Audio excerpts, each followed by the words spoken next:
Okay, so we are moving over to Learning Unit 4 and 5 and 6. And for a good comprehensive overview of these three learning units, I decided to present them all together. They are quite long learning units, so if you may be listening to this session after you've spent some time in class on this, you will agree with me that they can get quite a lot to deal with. So this is quite a good summary session of the basics of Learning Unit 4, 5, and 6. So please refer back to this for a good summary of what these learning units are all about and the importance of them. Okay, so in Learning Units 4, 5, and 6, we introduce you to the various journals, the general ledger, the T account system, as well as trial balance. Okay, so recap back to the accounting cycle so that you know where the journals, general ledger, and trial balance actually comes from. So in Learning Unit 1, we introduce you to the accounting cycle. And in the accounting cycle, we spoke about transactions that gets captured on source documents. Source documents we dealt with a bit in Learning Unit 3, and that those source documents ultimately get captured in journals. And now in Learning Unit 4, we introduce you to those journals. Throughout Learning Unit 4 and 5, we showed you how to take journals into the T account or the general ledger, and how ultimately the general ledger gets summarized into trial balance.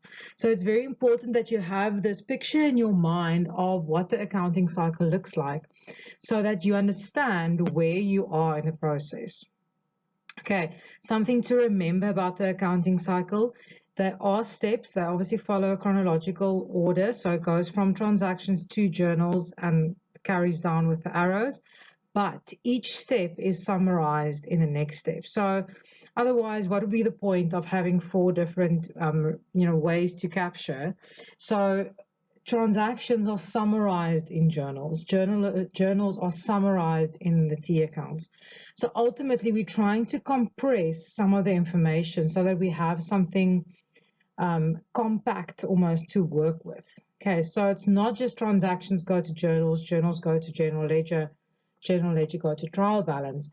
It's also this idea of that we summarize our information, classify it together, compress it, compact it, sort it out almost, if you want to think about it like that, so that different kinds of transactions go together so that we have something that's easy to work with. Okay, so an example of that on the slide here on the right, you'll see if you have 5 transactions, they are summarized in the journals as 5 entries, okay, as you might have seen in Learning Unit 4. Those 5 entries are totaled. It's taken to the general ledger as a total. So we don't put entries actually in the general ledger. We put journal totals in the general ledger. And then the trial balance is the final balance of all the general ledger accounts. So that's what I meant when I said summarize, summarize, summarize. So entries go into the journals. We total the journals, and the totals of the journals go to the T accounts or the general ledger.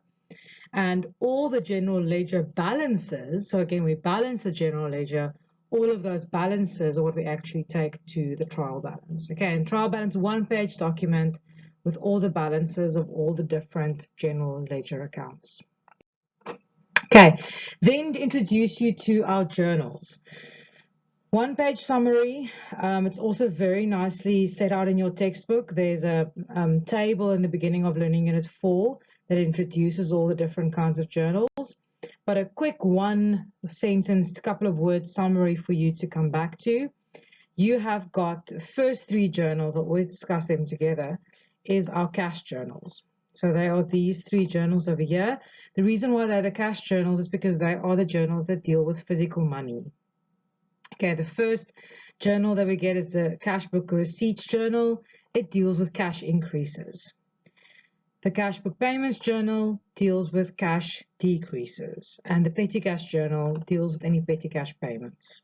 Okay, that's the basic essence of each of these journals. So if you have a cash increase for whatever reason, you'll go to the CBR.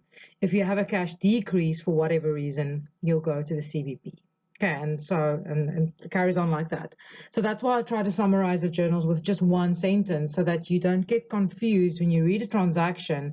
There might be quite a lot happening, but look for these key terms on the left and see if that is present. And if that is, then that'll help you with your journal classification.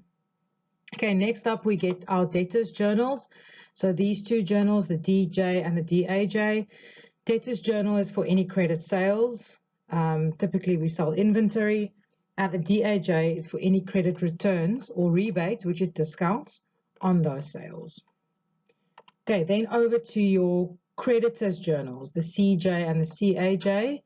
CJ is for credit purchases of whatever reason, for whatever reason, and the CAJ is for any returns, credit returns or rebates, discounts on earlier credit purchases. Okay, and then we get the general journal, anything else. Okay, and with anything else, we mean it's a transaction that's not a cash increase, not a cash decrease, not a petty cash payment, not a credit sale, not a credit return on a sale, not a credit purchase, and not a credit return on a credit purchase. Okay, so it might seem like all of these transactions, I mean, if you think about it, all of these transactions, what else can actually be classified in the general journal? But pay special attention to what is happening in Learning Unit 5, because you have quite a number of examples of transactions that aren't any of the above listed 7 transactions. So we've got drawings of inventory, for example. We've got a correction of errors. We have interest charged on creditors or debtors accounts. Capital contribution of inventory. So there are quite a few examples of general journal transactions.